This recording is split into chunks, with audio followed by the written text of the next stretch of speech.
Hello, good evening. I just wanted to, sorry, it's time for Words of Pearls once again. My name is Florencia Chang-Ageda, and my YouTube channel is Flo Chang-Ageda. So today I want to share this with you.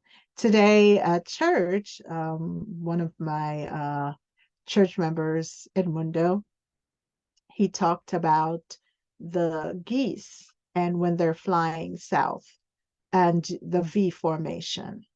So I just thought I had to share what I learned separate. Like, I'm not going to do it as he did it, but although you could go to Christian Fellowship SDA and it was live streamed, so it's on uh, YouTube and you can find it there. Anyway, my message, this will be also uploaded to my YouTube channel. And my YouTube channel is under the name Flo, Flo, Chang hyphen Ageda, Ageda. So it's the same name that you see on Facebook, minus except for my first name. Just FLO, first three letters of my name.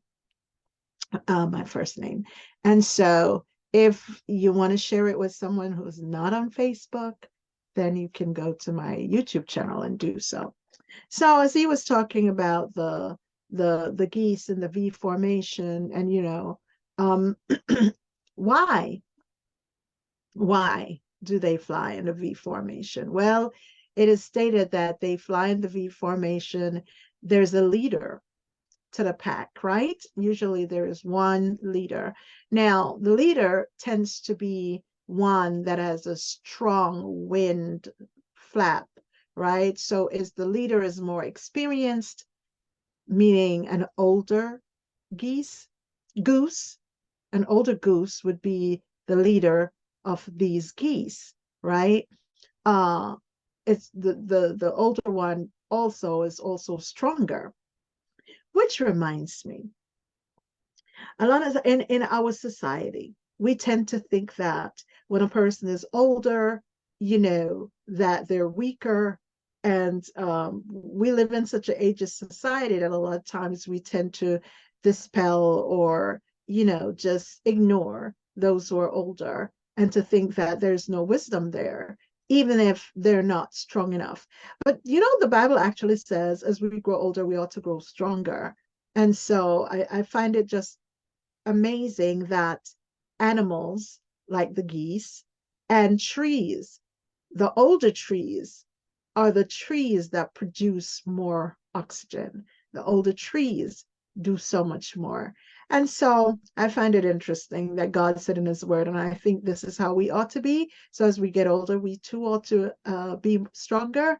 So anyway, talking about the leader of the V formation, and the leader is usually the strongest. So there are more than one leaders. So the leaders are strongest and they're more experienced. So the younger geese would be towards the back of the V formation.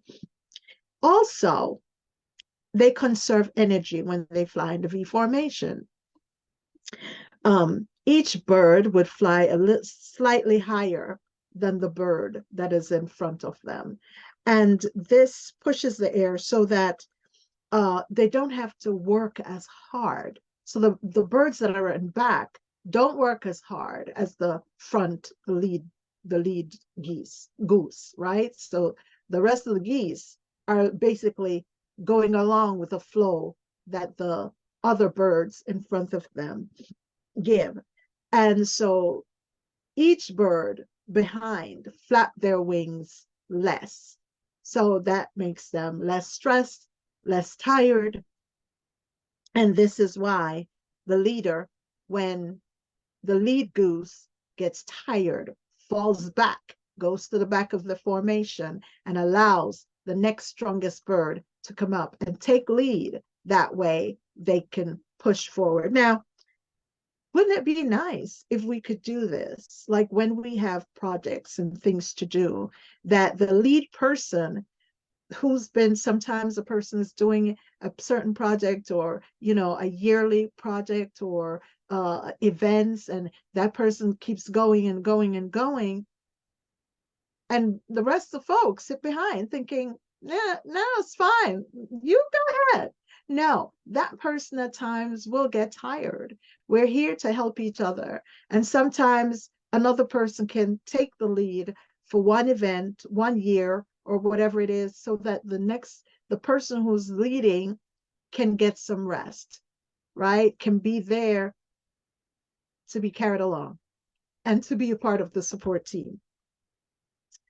Animals teach us so much. I don't know about you, but I learn a lot from animals and from nature itself, right? It's there to help us. I'm telling you. Um, sorry. Also, the V formation helps them to keep track of each bird so that they know where each one is. Now, sometimes we do things and we can't even tell where anyone is.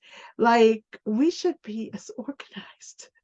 Many times, we like I said, we can learn from these birds when we go out in crowds. And I remember I was just telling a sister of mine how my kids and I remember Dom, my daughter's godmother, we went to the 4th of July, where they do the fireworks in and on the East River, when they used to do it over there. And I said, we also, my children's big sister, Desiree, and we went to Rockefeller Center.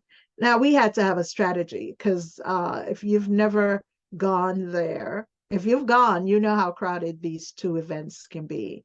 I've never gone for as many years as I've been here, even when I was visiting here, never. And these are decades, right? So, but if you've ever been to any of these events, right, you know how crowded it gets. Listen, so we had to devise strategies. So what we would do is, like, well, on both accounts, we had, like, well, toddler, baby. And so someone would have the baby, someone has the younger one, right, as well. And then we lock arms with my older son. We just lock arms. We're not losing anyone. We just had to keep track of each other, because it's easy to lose. And you can't just in crowds say, oh, my child will hold my hand. I remembered when we went to the 4th of July event, how a lady, she lost her child. She was holding her child's hand, ended up holding someone else's child's hand, and when she looked down, she was like, wait. And in that panic, and I understood that panic, because I remembered going into Macy's and having my child there with me. And the next thing I know, I couldn't find him. And there he was. I did find him, but in that moment, and asking the security guard, and the security guard saying, I know you didn't go down the escalator, and the security guard saying, no child passed here unattended or with another person dressed the way you said. And it was just, but there he was. Then another mother, she couldn't find her little daughter, and she was like, where's her child? So there we are, two parents with our hearts in our mouths, running around, and they were underneath the racks playing, just having a grand time, not being concerned about us at all.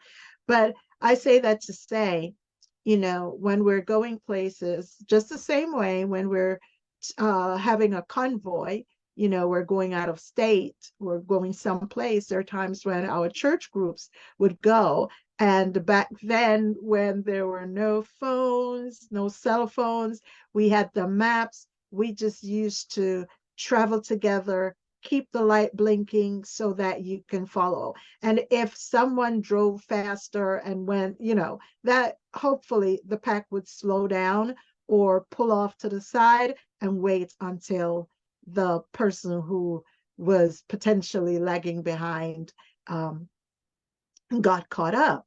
And so the geese also does something similar. They do honk.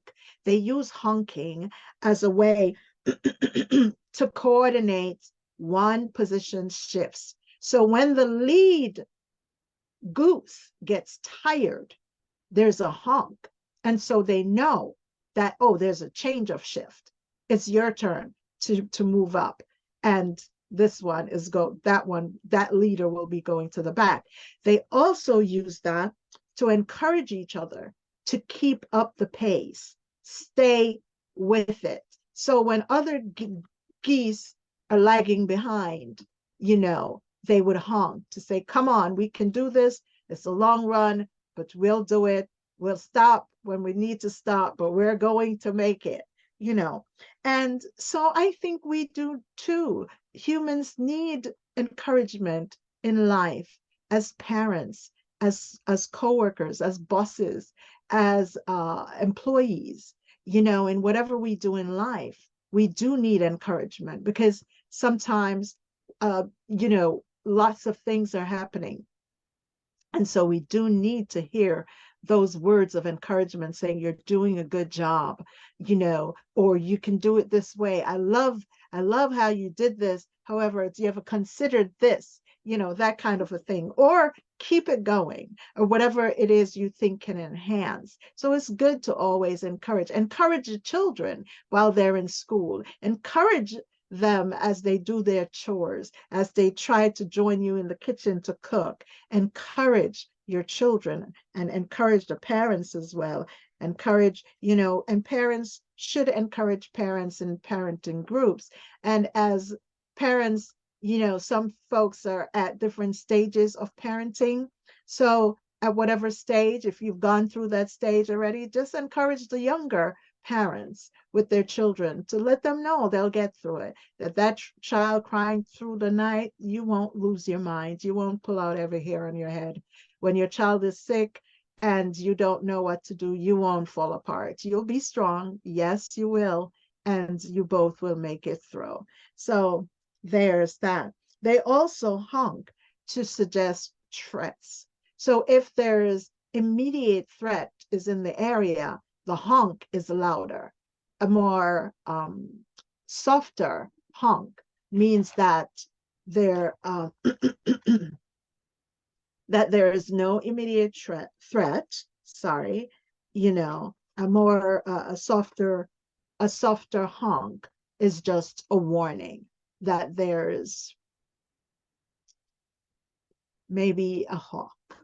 I don't know if the hawks is a danger to them, but if there is danger, maybe if there are folks who are shooting at them and they hear the gunshots, then they will definitely, that will be loud, loud, loud honking, right?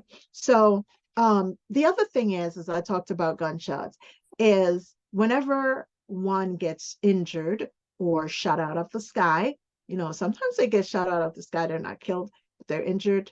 And they might fall not where the shooter is. Another one would stay behind with them until they get better or until that one has to move on without them. And then guess what? But no man is left behind. So they would join, the group continues on, but one person stays behind. And then when another group comes by, they would join that group. And sometimes, you think of you're part of a group in school, you're part of a clique in church, you're part of a clique or a group somewhere else, and for whatever reason, sometimes jealousy, maybe not. Sometimes folks might say, oh, they don't like you. You might have a disagreement with one of the person in that particular group, and then everybody else, that person others to say, you know what, no, we're done with that person. And so you might find yourself ostracized or isolated. Well, there are other groups that will include you. Sometimes it's that, you might have been included in a group and then they might think of your little quirkiness as, nah, I can't deal with this. I don't like your quirkiness at all. There are other groups that would welcome your quirkiness because, none of us are perfect. All of us have little quirks and little things that, hey, this is who God designed us to be. There will always be someone to appreciate who you were created to be, right? Some folks will have a wry sense of humor. Some folks have what might not seem like one, but whatever it is, there's always someone to appreciate who you are. There are people to appreciate those who are serious minded, serious natured. There's folks who will appreciate those who love to laugh and who are more gay and happy. And, because I did not know, but there are folks who do not at times appreciate happy people. There are folks who do not. There are some folks who cannot. They're suspicious of happy people. But there's always someone, and there will be a group that is accepting of who you are. So I just wanted to share that today to say, continue to be who you are, continue to um, um, do what you have to do, and know that you don't have to do anything alone. You can always get help. Um, Together, many hands makes the work lighter. So it's always good to have like-minded people working on the same project. And, to put envy and jealousy aside, this is one of the things I don't think the birds have. They're not envious or jealous of, oh, that one is leading. No. And then each one gets a turn. And then sometimes you have leaders who refuse to give up the position, so that others can, or train others to take that position, because eventually leaders do get tired. No man is an island. No man stands alone. You know, Whenever I do any of my projects, I usually just employ my family. This is a group project. It's never a flow project. It's always a group project, okay? And I appreciate even my community service, the work I do in the community. It's actually, I shouldn't say the work I do, I should say the work we do, because it's not a I thing, it's a we thing. It's us doing for the community. And so I'm truly thankful to God for the stakeholders within my community and so many different groups, the community board, and Sean, you know what? Let me not start calling names of people, or else I'll be here just listing a whole long list. But we have the precinct 70 precinct. We have the 70 precinct council. We have the 70 interfaith clergy council. We have Kemba. We have Flatbush Church Bid. We have the DA's office. We have ACT Cares. We have Catholic Charities. We have King's Theater, and our elected officials within the area, and so much more. So, and then all the regular schmegular people like myself, folks from different churches, folks from the community, folks just who just comes out every time we're doing events, and whether it's planting flowers, whether it's giving out food, whatever it is, sweeping the streets, there are just folks that just come. We just came back from Carolyn and folks just joined in. I was one of those folks who just joined in and caroled along with, our community leaders, Lauren from Flatbush Church Bed. And we're doing, by the way, on December 9th, guys, and look out for that post on December 9th. Let me see if I can tell you the time. But on December 9th, guess what? Flatbush and Church, we're doing our own Christmas tree lighting. New Kirk, Plaza will have a Christmas tree lighting on December 13th. But on the 9th of December, I don't think I have the information right here right now, but I did have it. But it's going to be at Flatbush. But tune in. I will share the time with you. Oh, here it is. I found it. Um, it will be from 3 to 6:30 p.m. From 3 to 6:30 p.m. So if you can, tune in. And as I said, it's always good to get out of your house. When you step out, you'll meet people, there are new opportunities. And if it's just to make a new friend or just to make someone smile or just to be a part of what's happening. So come on, none of us is an island, no man stands alone. And let me just read this scripture because I needed to share this. It's one of my favorite scriptures. There are so many ways to say it, but I'll read this version, which is the Passion Translation version, which says, every time you give to the poor, you make a loan to the Lord.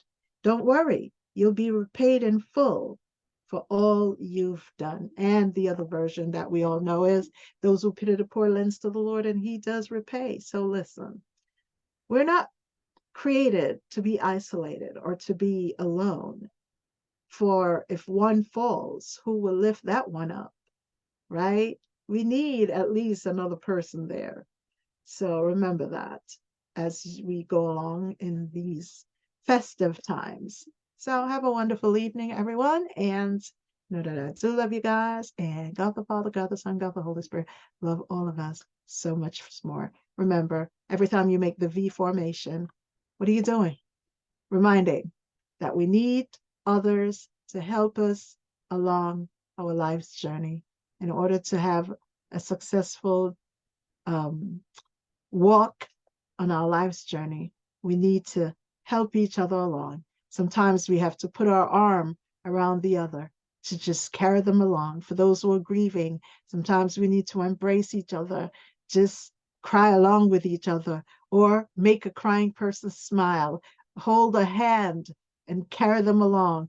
Push. So you may have to push someone in a wheelchair. There's that. You know, I remember when my daughter used to push when I was in a wheelchair and couldn't walk for myself. So you never know, but we're just here to help each other along. So remember the geese and the V formation.